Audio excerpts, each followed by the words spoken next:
Good morning বন্ধুরা, Karimganj daily নিউজে আপনাদের স্বাগত জানিয়ে শুরু করছি আজকের গুরুত্বপূর্ণ সংবাদ শিরোনামগুলি। অন্তত 200 কোটি টাকার ব্যবসা হয়েছে করিমগঞ্জে। টাকা খুইয়ে মুখ খুলতে পারছেন না অনেকেই। আহমেদ শাকিরের বাড়িতে পুলিশের হানা, নথিপত্র উদ্ধার। বিস্তারিত থাকবে প্রতিবেদনে। পাথারকান্দিতে শিক্ষক দিবসের দিন ওয়েল্ডিংয়ের কাজ করতে গিয়ে বিদ্যুৎস্পৃষ্ট হয়ে মর্মান্তিক মৃত্যু হলো এক যুবকের। শহরের সড়কে নিম্নমানের কাজের অভিযোগ। জনগণের অভিযোগে NHIDCL কার্যালয়ে প্রগতিশীল নাগরিক সমন্বয় মঞ্চের কর্মকর্তারা। ফের ভয়ঙ্কর সড়ক দুর্ঘটনা সংঘটিত হলো লালার আবদুল্লাপুরে।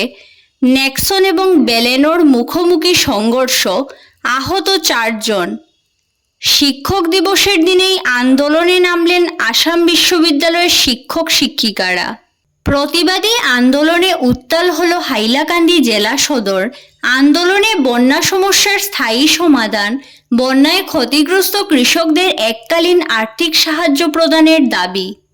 বিস্তারিত প্রতিবেদনে যাওয়ার আগে প্রত্যেক দিনের গুরুত্বপূর্ণ খবর পেতে অবশ্যই ভিডিওটিতে একটি লাইক করে ইউটিউব চ্যানেলটি সাবস্ক্রাইব করে পাশের বেল আইকনটি বাজিয়ে রাখবেন এবং ফেসবুক পেজটি ফলো করে ভিডিওটি শেয়ার করবেন। এবার সংবাদ শিরোনামগুলোর বিস্তারিত হলো। অন্তত 200 কোটি টাকার ব্যবসা হয়েছে করিমগঞ্জে।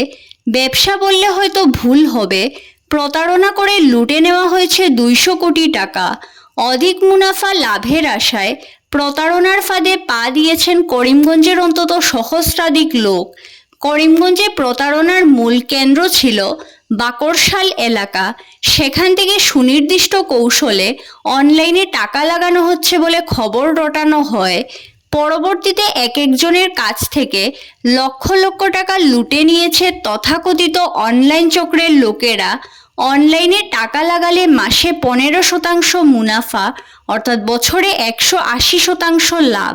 প্রতারণার জাল বিছাতে 1,10,00,000 টাকার রেঞ্জ রোভার গাড়ি সহ 50 থেকে 60 লক্ষ টাকার আরও কয়েকটি গাড়িও কেনা হয়।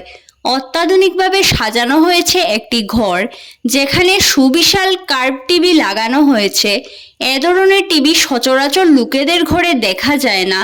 ঘরের মধ্যে সেগুলো লাগানো হয়েছিল শুধুমাত্র লোকদের বিশ্বাস জন্মানোর জন্য।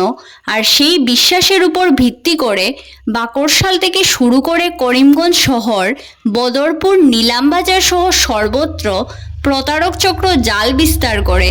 সাধারণভাবে আর্থিক সচ্ছল মানুষ ছাড়াও ওই চক্রের পাতানো ফাঁদে পড়েন করিমগঞ্জ শহরের বেশ কয়েকজন সম্ভ্রান্ত লোক। লক্ষ লক্ষ টাকা খোয়া যাওয়ার কথা ভাবতে না পারলেও লজ্জায় সম্ভ্রান্ত লোকেরা এখন মুখ খুলে নিজের ঘনিষ্ঠদের কাছে বলতে পারছেন না সর্বমোট কত টাকা তারা প্রতারিত হয়েছেন। পাথারকান্দিতে শিক্ষক দিবসের দিন ওয়েল্ডিংয়ের কাজ করতে গিয়ে বিদ্যুৎস্পৃষ্ট হয়ে মর্মান্তিক মৃত্যু হলো বছর 18-র এক যুবকের। নাম মোস্তাক আহমেদ, তার পিতার নাম লুৎফুর রহমান, বাড়ি পাথারকান্দি থানাধীন চেংজুর এলাকায়। ঘটনাটি ঘটে বৃহস্পতিবার দুপুর 2টো নাগাদ পাথারকান্দি শহরের উত্তর রেলগেট সংলগ্ন এলাকায়। সেখানে এক ওয়েল্ডিংয়ের দোকানে প্রতিদিনের মতো মোস্তাক কাজে ব্যস্ত ছিল। একসময় কোনোভাবে বিদ্যুতের সংস্পর্শে এসে যায় সে।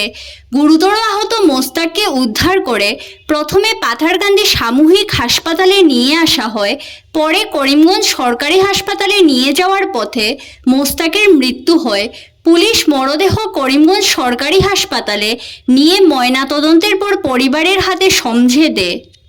দীর্ঘ সংগ্রামের পর শিলচরে সড়ক সংস্কারের কাজে হাত পড়েছে, কিন্তু শহরের সড়কে নিম্নমানের কাজ হচ্ছে বলে জনসাধারণের অভিযোগের পরিপ্রেক্ষিতে খোঁজ নিতে বৃহস্পতিবার NHIDCL কার্যালয়ে উপস্থিত হন প্রগতিশীল নাগরিক সমন্বয় মঞ্চের কর্মকর্তারা।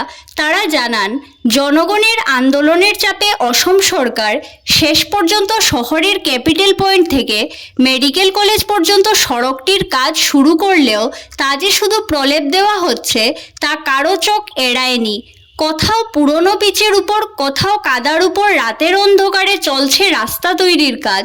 প্রতিনিধি দল NHIDCL এর এক্সিকিউটিভ ইঞ্জিনিয়ারের কাছে সড়কের নিম্নমানের কাজের ব্যাপারে জানতে চাইলে প্রথমে কোনো সদুত্তর মেলেনি।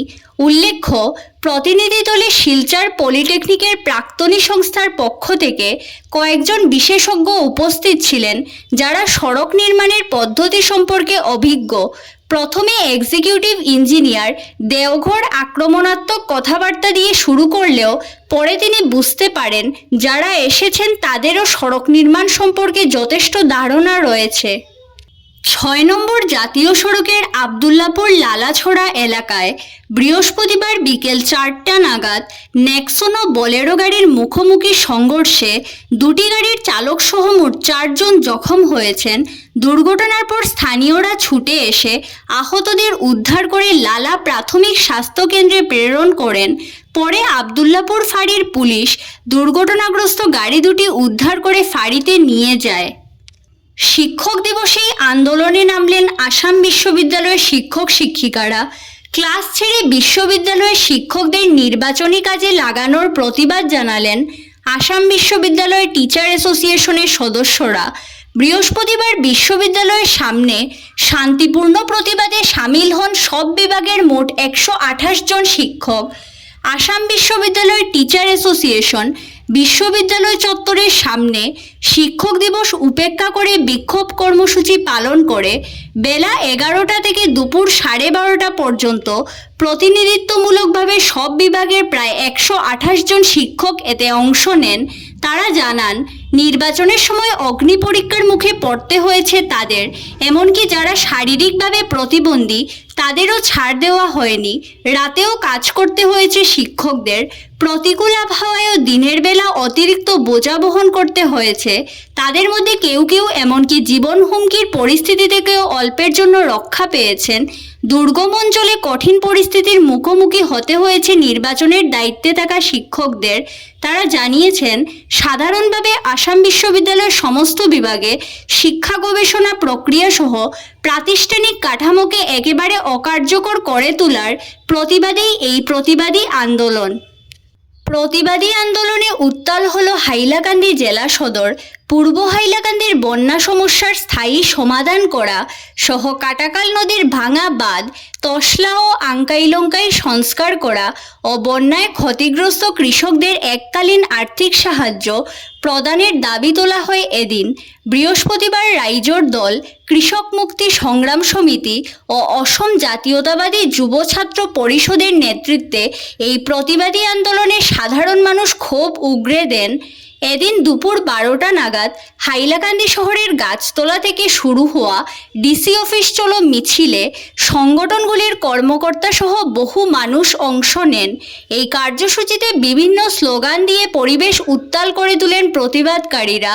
তারা অবিলম্বে আঙ্কাইলঙ্কাই ও তসলা খালের ভাঙন বৈজ্ঞানিক পদ্ধতিতে প্রতিরোধ করার দাবি সহ মোট 5 দফা দাবি জানান।